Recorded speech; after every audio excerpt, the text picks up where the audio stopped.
பசங்க வர்றதுக்கு டைம் ஆகிடுச்சி. ஸ்நாக்ஸ் எதுவுமே இல்லை. சரி நம்ம நெத்திலி மீனை க்ளீன் பண்ணி கழுவி ஃப்ரை மாதிரி பண்ணலான்ட்டு ரெடி பண்ணியிருக்கோம். இப்போ அதுக்கு தேவையான மசாலா, மிளகாய்த்தூள், இஞ்சி பூண்டு பேஸ்ட், தக்காளி, டொமேட்டோ சாஸ், மிளகாய்த்தூள், மஞ்சத்தூள், தேவையான அளவு உப்பு, மிளகுத்தூள் நல்லா மிக்ஸ் பண்ணி வச்சுருக்கோம். நெத்திலி மீனையும் க்ளீன் பண்ணி கழுவியாச்சு, முள்ளெல்லாம் எடுத்தாச்சு. இப்போது அந்த மசாலா கூட மீனை மிக்ஸ் பண்ணிக்கலாம். நல்லா மிக்ஸ் பண்ணிவிட்டு ஒரு 1/4 மணி நேரம் அப்படியே ஊற விட்டுறலாம். நம்ம கொஞ்சோண்டு தான் பொரிக்க போகிறோம். மீதி மீனை நம்ம ஃப்ரிட்ஜில் தான் எடுத்து வைக்க போகிறோம். ஏன்னா ஈவினிங்கில் ரொம்ப சாப்பிட மாட்டாங்க, அதனால தான் கொஞ்சமாக பொரிச்சிக்கலான்ட்டு. இப்போ அது பொரிக்கிறதுக்காக அடுப்பு ஆன் பண்ணியாச்சு. கடாய் சூடாகட்டும். கடாய் சூடாகிடுச்சு. தேவையான அளவு நம்ம எண்ணெய் விட்டுக்கலாம். எண்ணெய் சூடாகட்டும்.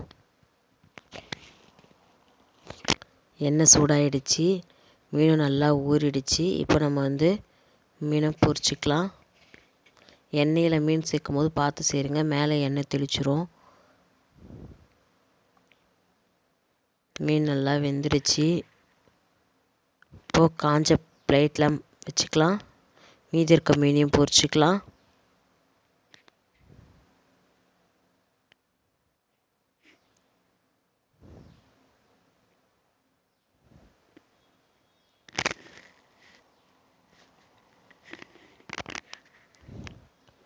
ஃபிஷ் ஃப்ரையும் ரெடி ஆகிடுச்சு.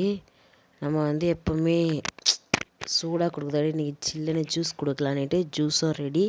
இன்றைக்கி ஈவினிங் ஸ்நாக்ஸ் தான் பசங்களுக்கு. இந்த வீடியோ உங்களுக்கு பிடிச்சிருந்தா லைக் பண்ணுங்கள், ஷேர் பண்ணுங்கள், மறக்காமல் பெல் பட்டனை கிளிக் பண்ணுங்கள்.